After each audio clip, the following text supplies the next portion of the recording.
from the top. Now make it drop. Chilaquiles are fun to make because you can take some of your leftovers that you have in your fridge and turn them into something completely different and delicious. And then we're gonna eat it. My name is Fermín Núñez from Suerte in Austin, Texas. Today we're gonna be making chilaquiles. For your chilaquiles today, we're gonna need some tortillas. Day old are fine. The only thing you have to do is make sure they're the best tortillas you can find. If you can't find great tortillas, don't make this. I'm kidding. You can totally make this. If you don't have a good tortilla source, get online, order some good quality masa powder, masa harina, make your own tortillas for dinner, save them the next day for chilaquiles, and we'll go with that. So some chorizo, some olive oil, chile piquin for a little bit of spice, some cilantro because Mexican food, tomatoes, garlic, tomato paste to infuse that extra tomato punch, a little bit of tortilla cheese. I call it the Mexican funky Parmesan. Avocado leaf is one of my favorite things to use in Mexican cooking. It is not like bay leaf, so don't you dare and switch this with bay leaf. This is what's gonna take your chilaquiles better than your neighbor's chilaquiles. A little bit of heavy cream, a little bit of stock, and a whole lot of fun. So the most exciting part of this recipe is chopping the tomatoes. It's not that hard to make because it's in the morning. You just woke up, you had your coffee. If you have a nice coffee cup that has your name on it and it keeps temperature, lucky you, you're already winning the day. But this is about as hard as it will get, and we're just gonna chop these tomatoes. Second part about this, we're gonna take some garlic and then we're gonna peel it. The number one question everybody always asks me in the kitchen, Chef, how do you peel garlic so fast? And I always tell them, you don't. Realize you're peeling garlic and it's not gonna be fun, and then you just do it. And when you're done with it. So for this recipe, I think we need like 4 cloves. Boom, already halfway there. And then we are done with our garlic. Cilantro, just gonna take the bottom part off. Make sure you don't put the rubber band in your food because that's not fun. We're having fun. Take some of the bottom part and just lightly chop it. Save this for garnish. Put this in a little bowl because we're chefs, we're organized, and we're professionals. And then set it aside. I know that was challenging, that was hard. You're probably wearing a robe and you wanna make the chilaquiles in the morning. We're gonna get cooking. We're gonna turn our stove medium, high heat. We're gonna add some olive oil. At this point, it's gonna feel like you're adding a lot of olive oil. Don't be afraid, trust me. Close your eyes and open your heart. We're gonna add that olive oil and we're gonna let it come to temperature. We're not gonna measure the actual temperature, we're just gonna feel it. I feel it warmed, you don't just wanna add cold olive oil and the garlic, because then that's gonna saturate the garlic with a lot of just oil. It's gonna soak it up, and we wanna toast the garlic in the oil. Now we're gonna add it. I'm gonna turn it down because it got too hot. So now that our garlic is nice, toasty, fragrant, we're gonna add our chile piquin. Chile piquin is really small, and when we add it, it's gonna go fast. Now that the chile piquin is toasted, you can smell it, you can smell the garlic. I'm gonna add the avocado leaves. This is also gonna go a little bit fast because they're really thin. That avocado leaf is that little bit of fennel, licorice, anise notes that you're gonna start smelling. After that, we're gonna add our tomato paste. At this point, you're gonna kinda wanna crank the heat up a little bit because the tomato paste obviously is gonna be cold, so it's gonna bring the temperature of the pan down. So we're gonna add this and we're gonna just let it reduce, caramelize. So the tomato paste, it's in a clump. You're gonna add it to the oil. It's gonna start dancing, party like it's at a rave before the pandemic happened. We're gonna wanna kind of break that up, right? And the color, you're gonna start to see it change. Very light, bright, vibrant red to like a more caramelized red. The oil's also gonna start changing color because it's gonna start getting infused with all that tomato flavor. And the key to this is just constantly stirring. You know, put your favorite record on, get some music going. So our next step is we're gonna add the tomatoes. So now that we added the tomatoes, we're gonna stir. But right now, this is also the best time to add your salt. So we're just gonna start layering a little bit of salt, seasoning as you go. It's important that you bring out all the flavors from all the ingredients. What we're gonna do is let these cook down, get soft. That'll take about 2 to 3 minutes. We're so close to making chilaquiles. Now, this is where you're gonna see the most change from when you started to where you are now. The pot at the beginning was looking like it had a lot of oil. We added the tomatoes where the water and the oil kind of made an emulsion. The tomato paste doesn't look like just chunky bits of tomatoes. It's kind of becoming all into one.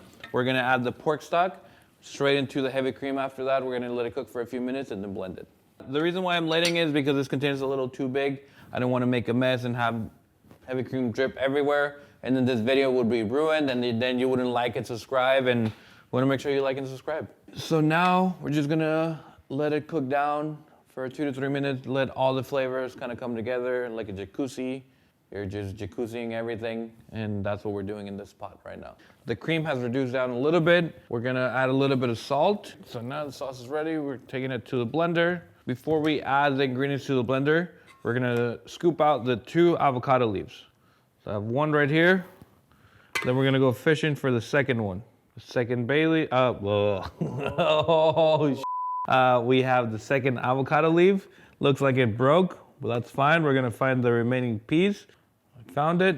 I'm gonna scoop it out. Bloop. I don't like to usually blend avocado leaves.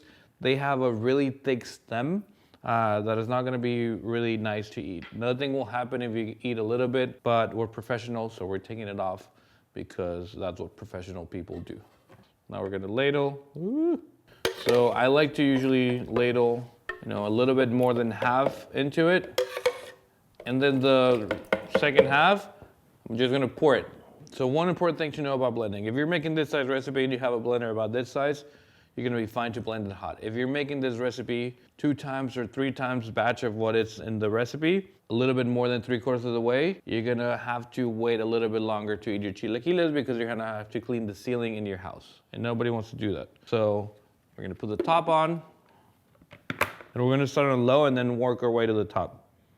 How does this work? I can make soup, I can make frozen dessert, and I'm gonna go with blend. So one thing that we're looking for when we're blending is, you're gonna see on the outside at the beginning, there was still a lot of speckles of black from the chilies, from the garlic. We let it go for about a minute, and now you're gonna start to see all those things kind of emulsify as one. When we see this to start being a little bit more clear, that's when we're gonna stop, and done. All right, one of the things that we're looking for is velvety, nice, tomato, creamy sauce. Now we're gonna fry our tortilla chips. If you don't wanna go through this whole process, you can also just get some tortilla chips that are already fried, but we're professionals, so we're behaving like such and making our own chips. We're gonna start olive oil in our pan. We're gonna start at a medium heat. While that's heating up, we're gonna start hand tearing the chips. You can do this with a knife, but I prefer kind of like those irregular moments. So you're gonna get some more crunchier, some bigger, some smaller, and that to me is more fun than like a perfectly cut chip. All right, so now that our oil is looking hot, one way to test it is we're gonna get a little bit of the tortilla, and then we're gonna lightly put it in the oil. If it starts to sizzle, let's go ahead. If it doesn't do anything, we're just gonna wait to let the temperature come a little bit higher. So now that I'm adding the rest of the tortillas, make sure you don't add too many at the same time, because if you do, you're gonna bring the temperature down, and then you're not gonna have crispy tortillas. They're gonna have some soggy and some not so soggy. The way to know when the chips are ready to be flipped, you'll start seeing in the edges that a little bit of color is happening. That is when the right time to flip it is. While you're doing this, make sure you have a plate lined up with paper towels, so when you need to take them out of the oil, you already have that and you're not waiting, because they go really fast from toasty to burnt, and you want to make sure that you're setting up yourself for success. This is your perfect timing for salting, because this is when they're going to soak the most salt, and you're going to truly have that corn flavor come through from this tortilla turned into a chip. We're going to take the chorizo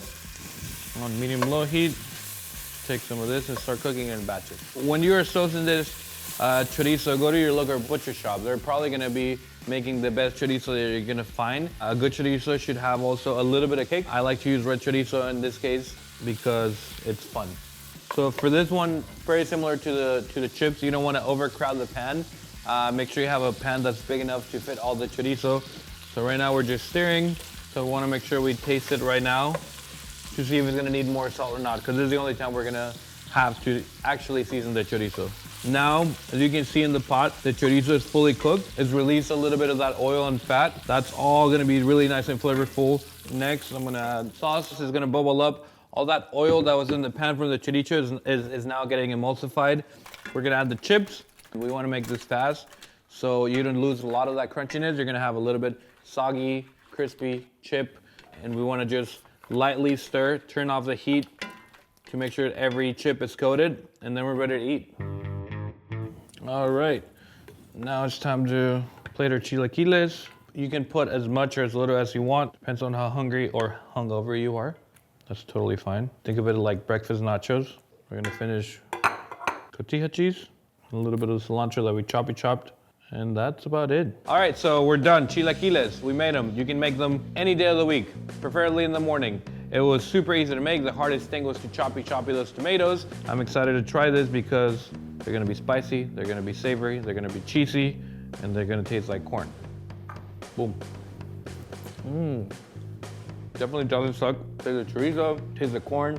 The tortilla is crispy, soft at the same time. Nice funkiness from the tortilla.